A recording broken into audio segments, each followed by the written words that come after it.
Hello everyone. हम लोग उत्तरी भारत का मैदान तथा पश्चिमी तटीय मैदान और पूर्वी तटीय मैदान पढ़ चुके हैं। आज हम लोग बहुत ही इंटरेस्टिंग चैप्टर भारत की नदियाँ शुरू करने जा रहे हैं, जो बहुत ही इम्पॉर्टेंट है हर एग्ज़ाम के लिए। गवर्नमेंट चाहे वो रेलवे हो, एसएससी हो, यूपीपीसीएस हो, यूपीएससी हो या कोई भी एग्ज़ाम हो। ओके, तो आज हम भारत की नदियों पर बात करेंगे। तो अध्ययन में सुविधा के लिए भारत की नदियों को दो भागों में बांट दिया गया। अध्ययन में सुविधा के लिए भारत की नदियों को दो भागों में बांट दिया गया। पहला, हिमालयी नदियाँ, जो अर्थात जो हिमालय के पास से निकलती हैं, उसे हिमालयी नदियाँ। तथा दूसरा, प्रायद्वीपीय भारत की नदियाँ। हम लोग पढ़ चुके हैं प्रायद्वीपीय भारत का पठार, अर्थात उसकी नदियाँ। तो हम भारत की नदियों को अध्ययन में सुविधा के लिए भारत की नदियों को दो भागों में बांट कर पढ़ेंगे। पहला, हिमालयी नदियाँ, दूसरा प्रायद्वीपीय भारत की नदियाँ। तो आज हम चर्चा करेंगे हिमालयी नदियाँ पर। ओके, आज हम चर्चा करेंगे हिमालयी नदियाँ। तो हिमालयी नदियों में भी इसको भी सरलता के लिए इसमें भी तीन भागों में बांट दिया गया इसको। सिंधु नदी तंत्र, ये देखिए जो गया है ब्रह्मपुत्र नदी तंत्र, तथा ये जो गया है ग्रीन कलर से गंगा नदी तंत्र। तो हम हिमालयी नदियों को तीन प्रकार से पढ़ेंगे। पहला सिंधु नदी तंत्र, दूसरा गंगा नदी तंत्र, तीसरा ब्रह्मपुत्र नदी तंत्र। तो आप लोग हेडिंग डाल लीजिए हिमालयी नदियाँ। ओके, तो हिमालयी नदियाँ के अंतर्गत लिखिए 3 पॉइंट देकर। पहला पॉइंट सिंधु नदी तंत्र, दूसरा पॉइंट गंगा नदी तंत्र, तीसरा पॉइंट ब्रह्मपुत्र नदी तंत्र। चूंकि जो हिमालय से निकलने वाली यही 3 नदियाँ हैं सिर्फ, और बाकी जितनी नदियाँ हैं वो सब इसके सहायक है। उस तरह सैकड़ों नदियाँ हैं, लेकिन वो सब इसके सहायक हो जाती हैं, इन तीनों नदी के। जैसे यहाँ देखिए सिंधु कितनी सहायक नदियाँ, सिंधु, झेलम, चिनाब, रावी, व्यास। अभी हम इस पर चर्चा करेंगे। उसी प्रकार गंगा की बहुत सी सहायक नदियाँ, यमुना है, बहुत सी नदियाँ हैं, और इसी प्रकार ब्रह्मपुत्र की भी बहुत सी नदियाँ हैं, सहायक नदियाँ। तो सबसे इम्पोर्टेंट, मतलब सभी नदी इम्पोर्टेंट है, उसमें जो मेन 3 है, यही 3 मेन है: सिंधु नदी तंत्र, गंगा नदी तंत्र तथा ब्रह्मपुत्र नदी तंत्र। तो आप लिख चुके होंगे हिमालय नदियों के अंतर्गत 3 नदी तंत्र: सिंधु नदी तंत्र पहला, दूसरा गंगा नदी तंत्र, तीसरा ब्रह्मपुत्र नदी तंत्र। तो आज हम बात करेंगे सिंधु नदी तंत्र पर। ओके, जो बनाया गया है, और ये सब जो रेड कलर से बनाया गया है, ये सब इसकी सहायक नदियां हैं। ओके, ये रेड कलर से और ये जो ब्लू कलर से है, ये सबसे लंबी इसकी सहायक नदी है, इसलिए इसको हम ब्लू कलर से बना दिए। तो आज हम बात करेंगे सिंधु नदी तंत्र पर। ओके, पहले आप लोग लिख लीजिए हिमालय की 3 नदियाँ सिंधु, सतलज और ब्रह्मपुत्र पूर्ववर्ती नदियों को उदाहरण है। पूर्ववर्ती नदी, तो पूर्ववर्ती नदी मतलब वो नदी जो जिनका निर्माण हिमालय से पहले है। अर्थात पूर्ववर्ती नदियों का अर्थ मतलब ये होगा कि वे नदियाँ जिनका निर्माण हिमालय के निर्माण से पहले हो चुका है, उसको हम लोग पूर्ववर्ती नदियाँ कहते हैं। तो ये सब देखिए, जो सिंधु है, और ये देखिए ब्रह्मपुत्र है, सतलज है, ये सब जो है, यह इनका निर्माण पहले ही हो चुका था। जब हिमालय बना उसके पहले से ये नदियाँ बहती थीं, और बहते बहते जैसे यहाँ हिमालय निकल रहा है, देखिए इस प्रकार, जैसे मान लीजिए उभर रहा है हिमालय पहाड़, और यहाँ नदियाँ बह रही थी, इसको काट दी और नदियाँ अपने स्थान पर बहती रहीं, और ये पहाड़ों या इस प्रकार, जिसको हम लोग कहते हैं गार्ज। हम लोग पढ़ चुके थे हिमालय नदियाँ, जब हिमालय बता रहे थे तो उन्हें बताया था यहाँ पर सिंधु गार्ज है, वहाँ पर दिहंग गार्ज है। तो इसी प्रकार अर्थात इससे स्पष्ट होता है कि नदियाँ जो हिमालय के पहले बह रही थी, तभी ना हिमालय को काटी। तो ओके, तो इससे भी स्पष्ट होता है कि सिंधु, सतलज व ब्रह्मपुत्र, ये तीनों जो है पूर्ववर्ती नदियाँ हैं, अर्थात हिमालय के निर्माण से पहले की नदियाँ हैं। तो आज हम इस पर चर्चा करेंगे सिंधु नदी तंत्र पर। तो हिमालय की 3 नदियाँ सिंधु, सतलज और ब्रह्मपुत्र पूर्ववर्ती नदी का उदाहरण है, हमने बता दिया। जब हम बता रहे थे, जब टेथिस सागर, यहाँ टेथिस सागर था, जब टेथिस सागर में हिमालय का उत्थान प्रारंभ हुआ, तो इन तीनों नदियों ने अपने प्रवाह क्षेत्र को नहीं छोड़ा। हमने बताया प्रवाह क्षेत्र को नहीं छोड़ा, बल्कि वो बहती गई, और पहाड़ जो उभर रहा था पर्वत, उसे काटती गई और वह गार्ज बना दी, जिसको हम लोग यहाँ पर सिंधु गार्ज करते हैं, यहाँ दिहंग गार्ज करते हैं, और ऐसे ही बहुत गार्ज हैं। ओके, ये हो गया। तब आप लोग हेडिंग डालिए सिंधु नदी तंत्र। पहला टॉपिक आज का सिंधु नदी तंत्र होगा। ओके, इसके बाद गंगा नदी तंत्र पढ़ेंगे, और इसके बाद ब्रह्मपुत्र नदी तंत्र पढ़ेंगे। तो आज का हमारा टॉपिक है सिंधु नदी तंत्र। ओके, तो सिंधु नदी तंत्र हेडिंग डाल लिए। ओके, तो चलिए देखिए सिंधु नदी तंत्र, पहले इसकी लंबाई देख लीजिए। तो सिंधु नदी की लंबाई जो है 2880 है। कितनी? 2880। कहीं हम भूल न जाए बताना, इसके हम पहले बता दे रहे हैं। तथा इसकी ये जो सतलज बनाया गया है, इसकी लंबाई है 1450। सतलज को नाम लिख दे रहे हैं, जैसे देखिए सतलज, SUTLEJ। ये जो ब्लू कलर से गया है सतलज है, और ये ऊपर जो ब्लू कलर से गया है सिंधु। तो ये सब जो रेड कलर और ये ब्लू कलर सतलज जो है, ये सब सिंधु नदी की सहायक नदी है। सिंधु नदी की लंबाई 2880 किलोमीटर तथा सतलज की 1450 किलोमीटर। ओके, हो गया लंबाई। ओके, तो चलिए सिंधु नदी तक हेडिंग डाल दिए, तो लिखिए, चलिए लिखिए पहले, इस तंत्र का मुख्य नदी जो है सिंधु है। क्यों? क्योंकि ये सब जो है इसकी सहायक नदी है, इसलिए इस तंत्र का जो सबसे मुख्य नदी होगा वो सिंधु होगा। ओके, सिंधु नदी के बाएं तट पर देखिए, सिंधु नदी, ये देखिए सिंधु के दाएं उधर होगा, बाएं इधर होगा। तो सिंधु नदी के बाएं तट पर आकर मिलने वाली 5 प्रमुख नदियां हैं। तो आप लोग लिखिए, सिंधु के बाएं तट पर मिलने वाली 5 प्रमुख नदियां हैं, निम्न हैं। अब नीचे लिखेंगे, देखिए जो बनाया गया झेलम, चलिए हम सभी को देखिए, झेलम को हम JH कर दे रहे हैं, आप समझ लेंगे, JH से झेलम। सिंधु झेलम, ये देखिए चिनाब है, इसको हम CH कर दे रहे हैं, सिंधु झेलम चिनाब। ये देखो रावी है, इसको हम RV कर दे रहे हैं, रावी। और ये व्यास है, VY, और ये सतलज लिख दिए हैं। तो देखिए सिंधु कितनी 5 प्रमुख सहायक नदियां, जिससे हमेशा एग्जाम में क्वेश्चन बनता है। उस तरह तो सैकड़ों नदियां हैं, वो हम उसके बाद बता देंगे, जो बचा रहेगा थोड़ा मोड़ा। तो पहले ये इतनी प्रमुख हैं। ओके, कौन कौन? सिंधु, सिंधु के बाएं तट पर इतनी सहायक नदियां कौन कौन? झेलम, चिनाब, रावी, व्यास, सतलज। आप लोग इसको 2-3 बार पढ़ेंगे तो याद हो जाएगा। सिंधु, झेलम, चिनाब, रावी, व्यास, सतलज। देखिए झेलम को JH से किया गया है, चिनाब को CH से, रावी को RV से, व्यास को VY से, और सतलज तो हम लिखे ही हैं। ये जो है इसकी प्रमुख 5 नदियां जो सहायक नदियां हैं। ओके, तो सिंधु और सतलज, देखिए सिंधु, ये देखिए सिंधु और सतलज जो है, ये देखिए मानसरोवर झील, तिब्बत, यहाँ देखिए आप लोग जानते हैं यहाँ तिब्बत है, तो तिब्बत की देखिए मानसरोवर झील लिखा गया है। तो ये दोनों नदियां तो तिब्बत की मानसरोवर झील से निकलती हैं, देखिए मानसरोवर झील के आसपास से निकलती हैं। ओके, तो सिंधु और सतलज जो है तिब्बत के मानसरोवर झील से निकलती हैं। आप लोग लिखते भी चलिए जो हम बोल रहे हैं, सिंधु और सतलज तिब्बत के मानसरोवर झील से निकलती है। ओके, इसके बाद देखिए आप समझ गए कहाँ से निकलती है, सिंधु और सतलज तिब्बत के मानसरोवर झील के, देखिए जो सिंधु है चेमायुंडुम ग्लेशियर से निकल रहा है, तो सतलज जो है राकस्ताल से निकल रहा है। ओके, सिंधु नदी तिब्बत के मानसरोवर झील के निकट चेमायुंडुम ग्लेशियर से निकलता है, जिसकी लंबाई 2880 किलोमीटर है। आप लोग लिखिए, सिंधु नदी तिब्बत के मानसरोवर झील के निकट से चेमायुंडुम, देखिए लिखा गया है चेमायुंडुम ग्लेशियर से निकलता है, जिसकी लंबाई 2880 कुल किलोमीटर है। तथा जो भारत में बह रहा है, भारत में इसकी लंबाई 1114 किलोमीटर है। कितनी? 1114 किलोमीटर। तथा शेष इधर और इधर पाकिस्तान, चीन में और पाकिस्तान में। ओके, तो फिर से एक बार हम बोल दे रहे हैं, सिंधु नदी मानसरोवर झील के निकट से चेमायुंडुम ग्लेशियर से निकलती है, जिसकी कुल लंबाई 2880 किलोमीटर है, तथा भारत में इसकी कुल लंबाई 1114 किलोमीटर है। तथा इसकी सहायक नदी, सबसे बड़ी सहायक नदी सतलज है, जिसकी लंबाई 1450 किलोमीटर है, तथा यह तिब्बत के मानसरोवर झील के निकट राकस्तान से निकलती है और जाके पाकिस्तान में सिंधु से मिल जाती है। ओके, तो अब इसके बाद हम आते देखिए झेलम। अब इस प्रकार में सारे सहायक नदियों को बता देंगे, फिर अलग से लिखवाएंगे। ओके, पहले एक ही नदी सब मिलाकर। तो झेलम नदी देखिए जम्मू कश्मीर से निकली है, देखिए जम्मू कश्मीर ये सब यहाँ तक है। तो झेलम नदी जम्मू कश्मीर से निकलती है, चिनाब, रावी और व्यास, देखिए चिनाब, रावी और व्यास, देखिए चिनाब, रावी, व्यास, ये तीनों नदियाँ हिमाचल प्रदेश से निकलती हैं। दिख रहा है, अभी हम बताएंगे हिमाचल प्रदेश में कहाँ से निकलती है, पर आप बस फोकस करिए जो हम बता रहे हैं। झेलम नदी जम्मू कश्मीर से निकलती है, जबकि चिनाब, रावी, व्यास हिमाचल प्रदेश से निकलती हैं। और ये 5 प्रमुख नदियाँ हो गई हिमालय की, तथा यह हिमालय के मिठानकोट में जाकर अपना जल गिराती हैं। पाकिस्तान, सॉरी हिमालय में पाकिस्तान के मिठानकोट में अपना जल जाकर गिरा देती हैं।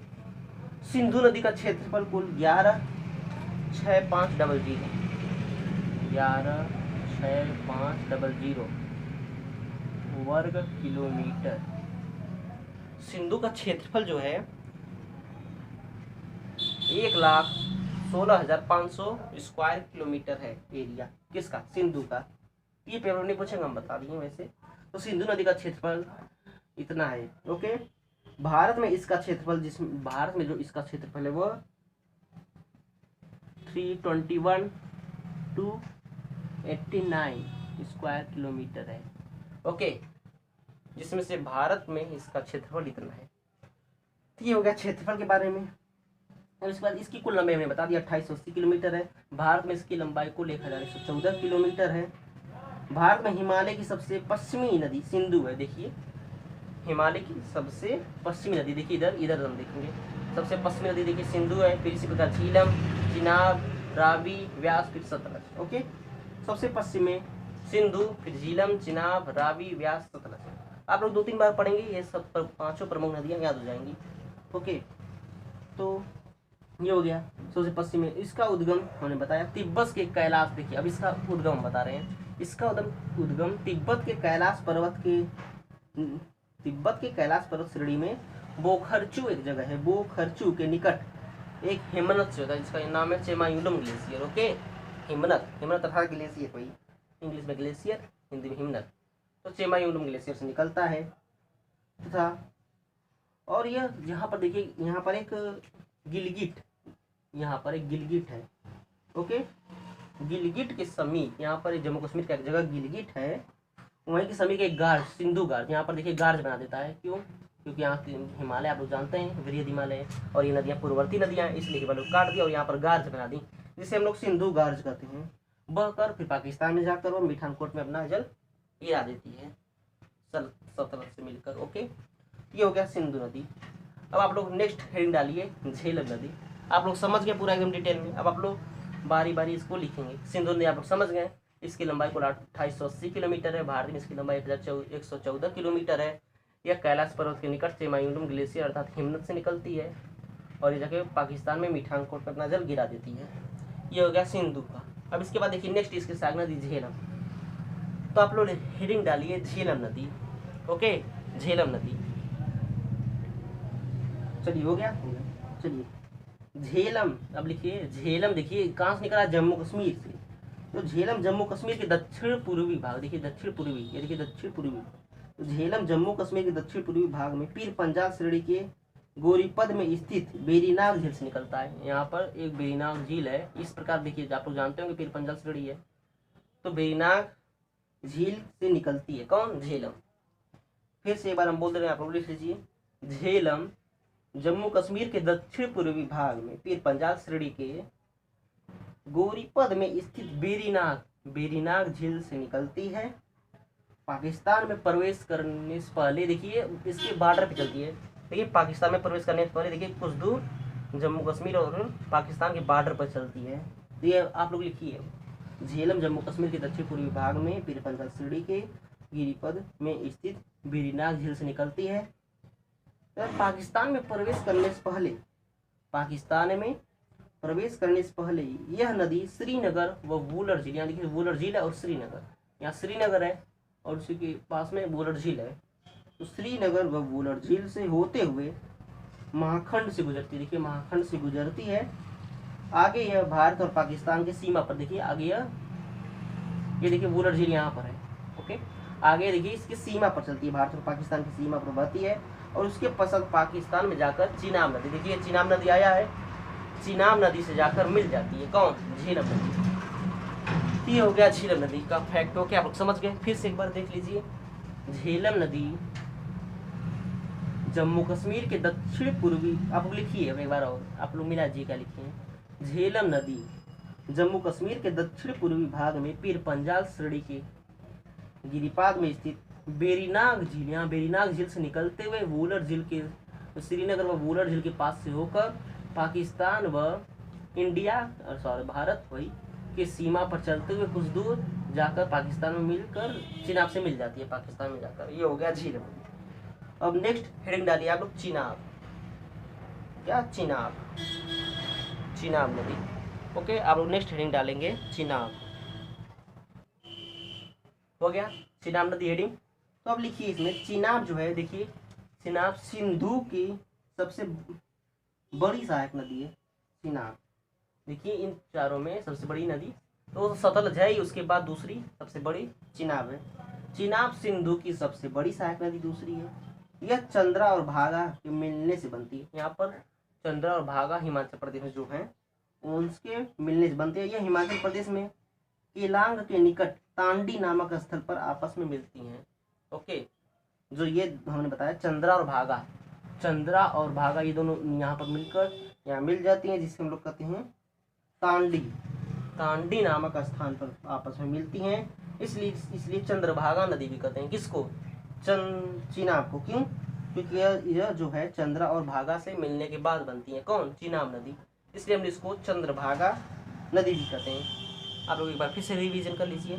चिनाब नदी सिंधु की सबसे बड़ी दूसरी सहायक नदी है। यह चंद्रा और भागा, यहाँ दो नदियाँ, इसमें दर्शाया असंभव था क्योंकि आप लोग समझ नहीं पाते हैं, एकदम इसमें लिपा जाता है इसलिए। तो चंद्रा और भागा से मिलकर तांडी नामक स्थल से वहाँ पर मिलती हैं और यह जाकर बाद में झेलम से मिलकर जाके सतलज में अपना जल गिरा देती है। और ये चूंकि चंद्रा और भागा से मिलकर बनती है इसलिए हम लोग चंद्रभागा भी कहते हैं। पाकिस्तान में प्रवेश करने से पहले यह भारत में कुल 1180 किलोमीटर तक बढ़ती है। देखिए 1180, आप लिख लीजिए। यह 1180 किलोमीटर भारत में ही रहती है। इसके बाद वह पाकिस्तान में जाकर अपना झेलम से मिलकर और रावी से मिलकर अपना जल सतलज में गिरा देती है। हो गया? ओके, चलिए चलते नेक्स्ट नदी पर। रावी, ये हम उसकी सहायक नदियाँ पढ़ रहे हैं। कल हम लोग गंगा नदी तंत्र पढ़ेंगे। ओके, तो देखिए अब आगे आरवी अर्थात रावी। ओके, चलिए देखिए, रावी जो है सिंधु की एक अन्य महत्वपूर्ण सहायक नदी है जो हिमाचल प्रदेश में कुल्लू पहाड़ियाँ, हिमाचल प्रदेश में यहाँ कुल्लू पहाड़ियाँ आप लोग जानते होंगे, कुल्लू मनाली शिमला, तो वहीं कुल्लू पहाड़ियाँ से निकलकर पाकिस्तान में जाकर यह चिनाब नदी से मिल जाती है। कौन? रावी। फिर से एक बार आप लोग लीजिए रावी को। रावी जो है सिंधु की एक अन्य महत्वपूर्ण सहायक नदी है जो हिमाचल प्रदेश में कुल्लू पहाड़ियों के पास रोहतांग दर्रा, देखिए दर्रा बनाया गया है, रोहतांग दर्रे से निकलती है। ओके, रोहतांग दर्रे से निकलती है और पाकिस्तान में जाकर अपना जल चिनाब से मिलकर सतलज में गिरा देती है। कौन? रावी। तो ये हो गया रावी। इस पर कोई खास बात नहीं, हमने बता दिया जो खास बात है क्या क्या। रावी जो है सिंधु की एक अन्य महत्वपूर्ण सहायक नदी है जो हिमाचल प्रदेश की कुल्लू पहाड़ियों के निकट, हमने कौन सा दर्रा का नाम लिया? रोहतांग दर्रा। आप लोग जानते हैं रोहतांग दर्रा हिमाचल प्रदेश में, रोहतांग दर्रे से निकलकर कहाँ? चिनाब में अपना जल मिला लेती है और फिर सतलज में गिरा देती है। ओके, तो ये हो गया। अब इसके बाद देखिए व्यास जो सबसे छोटी सहायक नदी है, ये अपना इंडिया में ही निकलकर इंडिया में ही अपना जल सतलज से मिला देती है। तो लिख लीजिए व्यास नदी। नेक्स्ट हेडिंग व्यास। ओके, तो व्यास जो है समुद्र तल से 4000 मीटर की ऊंचाई पर स्थित रोहतांग दर्रा, ये भी देखिए रोहतांग दर्रा यहाँ पर उसके पास, रोहतांग दर्रे के पास व्यासकुंड से निकलती है, इसलिए इसका नाम व्यास पड़ गया, व्यासकुंड। ओके, व्यास नदी जो है 4000 मीटर की ऊंचाई पर हिमाचल प्रदेश में व्यासकुंड यहाँ पर एक जगह है रोहतांग दर्रे के निकट। ये देखिए रोहतांग दर्रा जहाँ रावी निकल रही थी उसके दक्षिण में व्यासकुंड है, वहीं से व्यास नदी निकलती है। और यह पंजाब में, ये देखिए पंजाब में, देखिए हिमाचल प्रदेश पर ये पंजाब बनाया गया है। पंजाब में ये पंजाब के कपूरथला के निकट हरिके में सतलज से मिल जाती है। हरिके, पंजाब के आप लोग हरिके के नाम सुने होंगे, वहीं पर जाकर ये सतलज से मिल जा रही है व्यास नदी। ओके, हो गया। व्यास नदी जो है हिमाचल प्रदेश के काराकोरम दर्रे के दक्षिण में व्यासकुंड से निकलकर पंजाब के हरिके में जाकर सतलज से मिल जाती है। ये हो गया व्यास नदी। अब इसके बाद नेक्स्ट हेडिंग डालिए सतलज नदी। ओके, सतलज नदी। ओके, सतलज नदी की लंबाई कितनी है? 1450 किलोमीटर है। सतलज नदी तिब्बत में 4555 मीटर ऊंचे राकस ताल, देखिए लिखा गया राकस ताल, कितना मीटर इसकी ऊंचाई है? 4555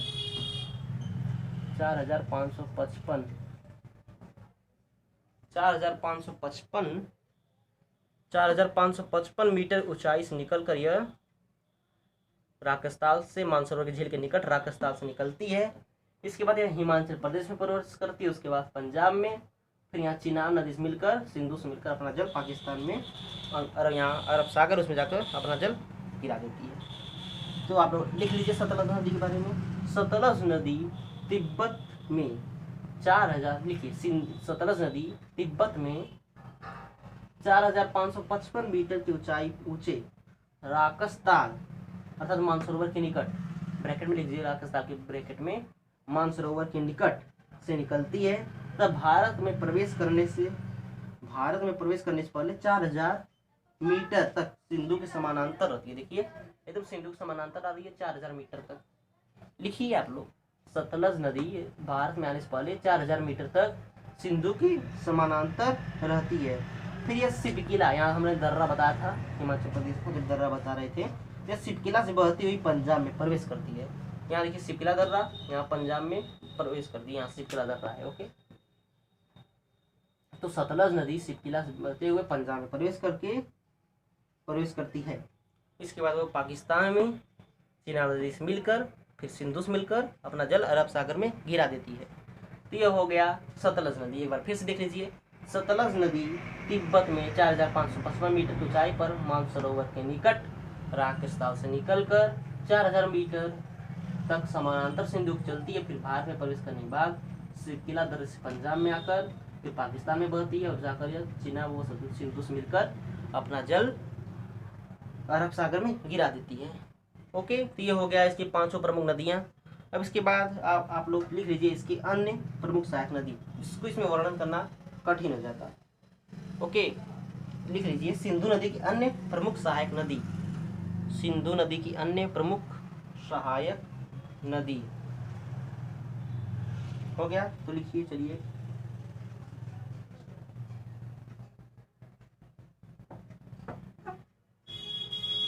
देखिए पहला सियोक है। यहाँ देखिए सियोक, यहाँ काराकोरम सड़क के पास निकलती है, जाकर इसमें मिल जाती है सिंधु में। ओके, तो सियोक नदी। अब इसका इसमें हम नहीं बता पाते, बहुत छोटा हो जाता, आप सब लोग समझ नहीं पाते, इसलिए आप लोग लिख लीजिए सिंधु नदी की अन्य प्रमुख सहायक नदी। ओके, तो हम लाइन से बता दे रहे हैं, आप लोग लीजिए, बस आप लोग इतना जान जाइए कि ये इसकी सहायक नदी है, और इससे कोई एग्जाम में अलग से फैक्ट में इससे क्वेश्चन नहीं आएगा। बस ये जो 5 प्रमुख नदियाँ बताई, इससे अक्सर क्वेश्चन आता है। ओके, तो सिंधु नदी की अन्य प्रमुख सहायक नदियाँ जो हैं, लिख लीजिए आप, सियोक, गिलगित, झांसिका, हुंजा, लुब्रा, सिगार, काबुल, खुर्रम, कोमल, निपोहा और संगम। ये इतनी इसकी सहायक नदी है। एक बार फिर से बोल दे रहे, आप लोग मिला लीजिए, सियोक, गिलगित, झांसिका, हुंजा, लुब्रा, सिगार, काबुल, खुर्रम, कोमल, निपोहा और संगम। ये है इसकी प्रमुख सहायक नदी। ओके, तो ये आप लोग नदियों के बारे में जान लिया। अब इसके बाद देखिए, चूंकि ये भारत में बह रही है और पाकिस्तान में बह रही है, और आप लोग जानते हैं इन दोनों में हमेशा विवाद रहता है, इसके लिए किस नदी का कितना जल कौन प्रयोग करेगा, इस पर विवाद होने से पहले विवाद होता था। इसलिए 1960 में सिंधु जल समझौता हुआ, क्योंकि ये सिंधु की सहायक नदी, इसलिए उसका नाम पड़ गया सिंधु जल समझौता 1960 में। उसके अनुसार उत्तर की 3 नदियां, सिंधु, झेलम, चिनाब की 20% जल का उपयोग भारत करेगा तथा 80% पाकिस्तान, तथा दक्षिण की 3 नदियां, रावी, व्यास, सतलज के 80% भारत उपयोग करेगा, 20% पाकिस्तान। यह समझौता हुआ। इसके अनुसार इन 506 नदियों को बांट दिया गया कि ऊपर की 3 नदियां सिंधु, झेलम, चिनाब का 20% उपयोग भारत करेगा तथा 80% पाकिस्तान, तथा नीचे के रावी, व्यास, सतलज का 80% प्रयोग भारत करेगा और 20% पाकिस्तान। तो ये हो गया सिंधु जल समझौता। तो आज हम लोग सिंधु नदी तंत्र पढ़ चुके हैं, कल हम लोग बात करेंगे गंगा नदी तंत्र पर। ओके, टेक केयर, धन्यवाद। अगर आपको ये वीडियो पसंद आए तो लाइक करें, शेयर करें, और जो लोग देख रहे हैं और सब्सक्राइब नहीं किए तो वो लोग सब्सक्राइब कर लें, ताकि जब हम कोई नेक्स्ट वीडियो डालें तो आप पर तुरंत नोटिफिकेशन आए और उसको ओपन करके आप मेरा हर एक वीडियो देख सकें। धन्यवाद।